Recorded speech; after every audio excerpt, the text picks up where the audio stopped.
কাঙ্ক্ষিত মোটামুটি শুকায় গেছে। আইরে ভাই রে ভাই, কি যে ময়লা! এই ময়লা সয়লা নিয়ে আমার আবার বাসায় গিয়ে এগুলো ধুইতে হবে, আমার নিজের ধুইতে হবে। সেই একটা ঘুম হয়েছে। আমরা যখন ওখান থেকে আসলাম, আসার পরে খাওয়া দাওয়া করছি, খাওয়া দাওয়া করার পরে যে একটু রেস্ট নিতে যা ভাই রে ভাই, এমন তাগড়াওয়ালা ঘুম আসছে, মানে এমন ঘুমের ঘুম, মানে এক কথায় অসাধারণ ঘুম। তারপরে যতটুক ঘুমাইলেই নয় ততটুক ঘুমাইছি। আসছিল ঘুম, যে আসে নাই তা না, ঘুম আসছে, কিন্তু খুব জটিল একটা রিল্যাক্সেশন হয়েছে। পায়ের পাতাটা খুব ব্যথা হয়েছে। এখনও তো আসলে বডিতে ফুল এনার্জি আছে, তো এর জন্য হচ্ছে ফিলটা পাচ্ছি না ওইভাবে। আর একটু সময়ের পরে হয়তো ভালো মতো ফিল পাওয়া যাবে। সো গাইজ, আমরা এখন এখান থেকে মুভ অন করার জন্য হচ্ছে আমার যে কাপড় চোপড়গুলো আমি রোদে শুকাইতে দিয়েছিলাম, সেই জিনিসগুলো হচ্ছে এখন ঢুকাইতে হবে। এই গেঞ্জি মোটামুটি শুকায় গেছে, তো বিকাল হইতে আর একটু শুকাইতে। এই যে লুঙ্গি ছড়াই দিছিলাম, এটা একটা ক্ষেত, এটা পুঁই শাকের সম্ভবত, হ্যাঁ পুঁই শাকের বীজ উৎপাদন করে এখান থেকে। তো এটার আড়ের মধ্যে হচ্ছে আমি যে লুঙ্গিটা দিয়ে দিছিলাম, লুঙ্গিটা শুকায় গেছে, লুঙ্গিটা খুব একটা বেশি ভিজে নাই।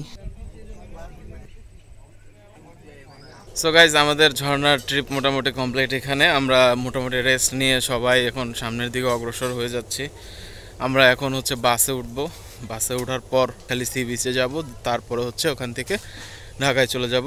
পাহাড়ি অরণ্যের মধ্যে একটা সুন্দরতম একদিনের ট্যুর, এর থেকে আসলে আনএক্সপেক্টেড অনেক কিছুই ঘটছে। ভালো ছিল, খারাপ ছিল, সব মিলিয়ে এই ট্যুর।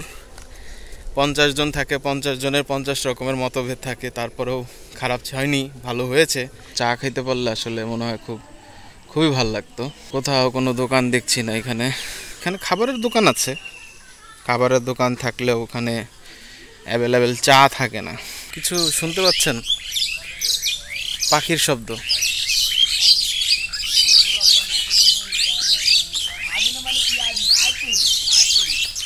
অসাধারণ পাখির শব্দ, যেই শব্দ আমরা ঢাকা শহরে পাই না।